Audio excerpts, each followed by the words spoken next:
Hello everybody, Ckixy here, and today I got a little project that I've been working on. This is a daylight sensor lever slash button design. This is based off of Xisumavoid and CubeHamster's design, which I'll link down in the description if you guys want to all go check that out. It's a really cool design, and I would have never thought of this, but it's really cool. The design that Xisumavoid and CubeHamster came up with, and I thought I would try my hand at compacting it and making it a little bit more user-friendly. So one of the main things that I have done to make this this design more functional is I stacked the two daylight sensors, because in their design they have the one daylight sensor that is used by players, and then they have two more that the one daylight sensor is compared to. And now the issue with this is one of them is going to be interacted with by the user. The other two are going to have to be put somewhere, but they will have to be exposed to sunlight, so it's not very secretive for like a secret button or anything like that. So I thought, why not stack them, because daylight sensors are transparent, and this allows you to make it where only one is exposed to the surface, the rest are completely hidden.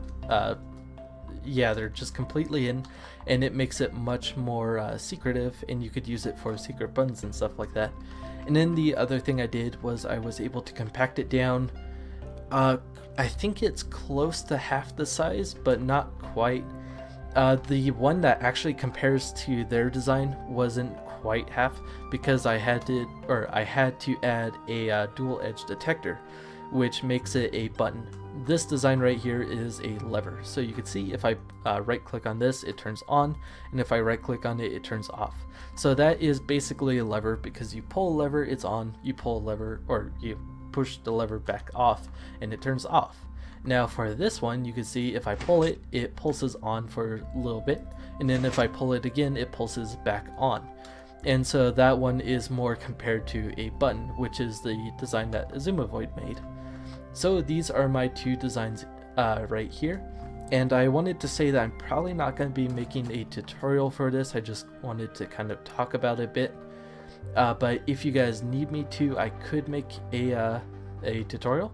But for the most part, these are relatively 2D, so you could kind of, if I just kind of fly by, you could copy it pretty easily. But like I said, if you need me to, I'll get onto a tutorial for it.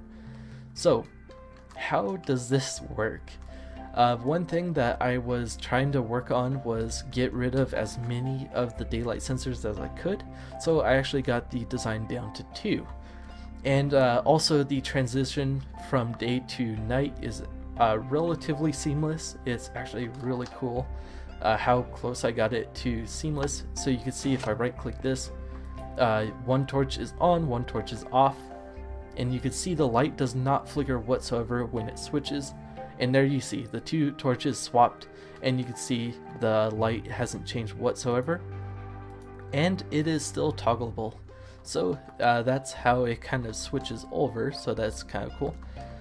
So the way I did it, basically from day to night, it always reaches this point, whether all the lights are on that side or on the other side. You can see I have one daylight sensor there, one night sensor there, and yeah, like I said, there is one meeting point from day to night where it reaches a halfway point.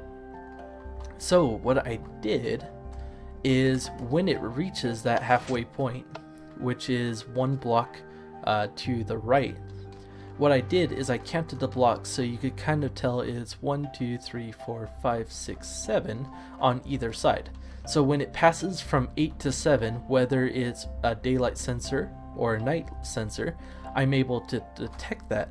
Now the unfortunate issue is when it switches from day to night, I have to also flip the system. So instead of detecting whether or not it's low or whether or not it's high, I had to flip that. So the way I did that is, when it passes the halfway point, I have a daylight sensor here that is being compared to against, or it has 7 blocks subtracted from it.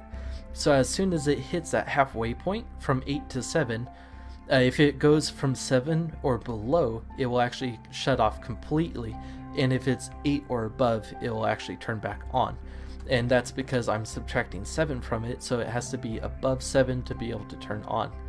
And then I did the same thing here, so if it's a nighttime sensor, you can see it's actually off, because currently nighttime, the night cycle is only at 6 and not at 8 or above. And so all I had to do is I had to take this guy, which I'm basically comparing it to this one, or I should say more, I'm comparing this one to this one, and this is kind of my control sample.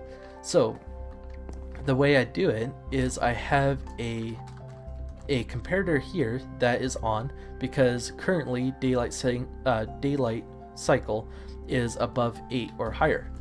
But if daylight cycle was below 8, which let me toggle that on, if it was below 8, that will shut off, but then it'll let this torch turn on and let this one turn on. Now for a toggle, you have to have an on and an off state. So let me let this switch first. There you go. So you can see now the top one is on and the bottom one is off. So like I said, to be able to toggle, you have to have one that is on and one that is off, and then you could switch between them. Or should I say one input that could go on or off. So what this does is it disables one input completely, and that is because later on when it reaches the day cycle, it has to switch to that one because it has to invert the signal. So currently this one is a direct pass-through, because currently a night cycle is higher than 8, and so this one can just go directly to the lamp. But you can see when I toggle it, it shuts it off because daylight cycle is below 8, and you can see the lamp turns off. But why did this one not turn off? That's because the torch turned on here, so it should power, but it is being compared to, or I should say, the signal strength of this one exceeds the signal strength of this one, and so it cancels it out. So basically this one, I forgot, oh, this is actually in subtraction mode. So this one is adding a signal strength of 15 from the torch and 15 from this torch here. So it's basically subtracting 15 from 15, and so it just cancels that out completely. And now this one, this torch is on, is because the daylight cycle is not actually currently on. And I don't know what this is doing. It should be off. There we go. I guess it's just an update issue. By the way, snapshot 33 is very buggy, if you could tell by the redstone right there.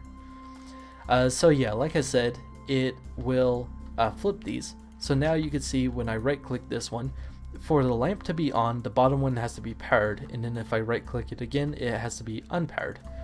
Now for it to be on during day cycle, when it goes into the inverted mode, you can see that this torch is going to turn on any second now, and when it does, you can see now this one is powered when that is powered, and then I could toggle it, and now it's unpowered.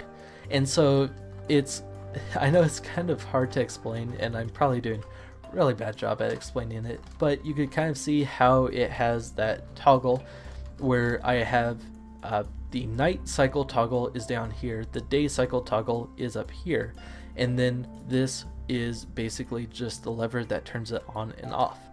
And so this one is actually more compact than that one, like I said, but these are my more finalized designs that are more user-friendly.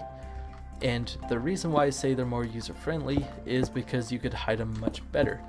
So I purposefully made the daylight sensor way up here because all of this is completely coverable, or I guess that's how you say it, but it's able to be completely covered. And so then you can see right here I could toggle it on and off, and of course, like I said, I just use a lamp here, but you could use whatever you want for the output. And then this one right here, oh actually I should probably show this one so you could copy it down. This one, all I did is put a piston instead of the redstone dot, and then when this block moves from one point to the other, this redstone will flash off for a split second, because while the block is moving, it doesn't count as a redstone block, and so the power shuts off, but then once it gets placed over here, it counts as a redstone block again, and it turns it back on. And then I just invert the signal and put a lamp here. And you could probably compact this down at least one block more if you wanted to, but I just kind of tacked this on to the end to show that it could be a button output if you choose, or it could be a lever output. It just depends on how you want to use it. So yep, I think that's about it. Like I said, let me know if you want a tutorial for this. I'll get right on it if you guys do. And thanks for watching. See you all next time.